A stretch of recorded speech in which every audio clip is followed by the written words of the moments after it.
एक समय हमारी इस खूबसूरत पृथ्वी पर विशालकाय जीव रहा करते थे। धरती पर जहाँ विशालकाय डायनासोर, सांप और मगरमच्छ रहते थे, तो वहीं समुद्र में बेहद ही खतरनाक जानवर रहते थे। ऐसे समय में इंसानों की रहने की कल्पना करना भी भयानक सा लगता है। सोचिए, जब समुद्र में इतने विशालकाय और भयानक जानवर रहा करते थे, तब मान लीजिए उनमें जंग छिड़ जाए तो क्या होता होगा। सोचिए, जब समुद्र सबसे भयानक और विशालकाय जीव एक दूसरे को मारने पर आतुर हो जाए तो क्या होगा। दोस्तों, आज हम इस वीडियो में समुद्र के सबसे खतरनाक दो जीवों की लड़ाई की बात करेंगे। हम जानेंगे कि समुद्र का खतरनाक शिकारी माने जाने वाले दो जीव मेसासोरस और विशालकाय मेगलोडन आपस में लड़ेंगे तो क्या होगा। बेशक जो होगा वो देखकर हर किसी के रोंगटे खड़े हो जाएंगे। यह लड़ाई ठीक हल्क वर्सेस सुपरमैन जैसी ही है। मेरे प्यारे दोस्तों, वीडियो लास्ट तक जरूर देखना। हम पहले जानते हैं कि मेसासोरस जीव कौन होते हैं।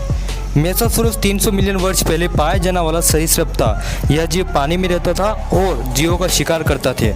इसका शरीर पतला होता था और लंबी पूंछ होती थी। यह जीव मगरमच्छ की तरह दिखता था। जुरासिक वर्ल्ड में इस जीव को देखा जा सकता है। मेसासोरस यूरोप और उत्तरी अमेरिका में पाए जाते थे।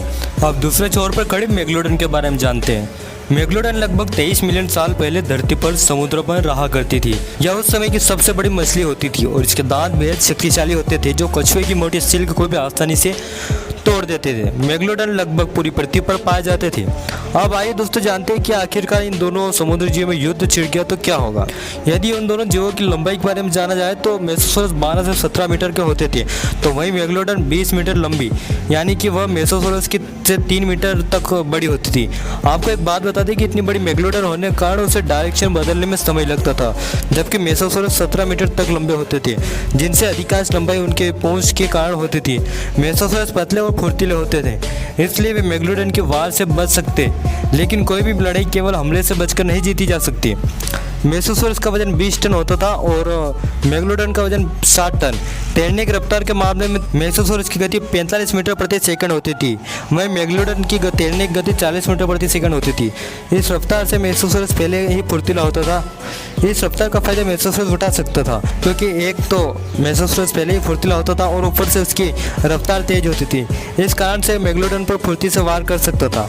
साथ ही साथ मेसासोरस मेगलोडन के मुकाबले अधिक बुद्धिमान होते थे, लेकिन अभी भी बाजी मेसासोरस के पक्ष में नहीं है। आइए जानते हैं आखिरकार ऐसा क्यों। अब तक लग रहा था कि मेसासोरस मेगलोडन से जीत जाए, लेकिन क्या ऐसा होगा, आइए देखते हैं। आपको बता दें कि मेसासोरस के दांतों को काटने की क्षमता मेगलोडन के मुकाबले कम होती है। साथ ही साथ मेसासोरस की देखने की क्षमता भी कम होती है। इस तरह से उसको लड़ने का अनुभव भी कम होता है। बल्कि दूसरी तरफ मेगलोडन के दांतों को काटने की क्षमता काफी अधिक होती है। मेगलोडन कछुए की मजबूत सिल्क को भी दांत से तोड़ सकती है। मेगलोडन की दृष्टि बेहतर होती है और साथ ही साथ उसे लड़ाई का अनुभव भी होता है। मान लेते मेसासोरस अधिक फुर्तीला होता है और वो मेगलोडन को चकमा देकर उसे काट ले, लेकिन आपको बता दें कि मेगलोडन की त्वचा मोटी होती है। आमने सामने की लड़ाई में मेगलोडन मेसासोरस के ऊपर भारी पड़ेगा, क्योंकि मेगलोडन के दांत काफी ताकतवर होते हैं। वह एक बार में ही मेसासोरस को अपने दांतों में दबाकर खत्म कर सकती है और उसकी त्वचा मोटी होती है, इसलिए मेसासोरस के हमले से वह घायल हो सकती है, लेकिन हारेगी नहीं। मेसासोरस की दृष्टि कमजोर होती है और उसे लड़ाई का कम अनुभव होता है, इसलिए करीब करीब 60% संभावना यही बनी रहती है कि मेगलोडन इस लड़ाई में जीतेगा।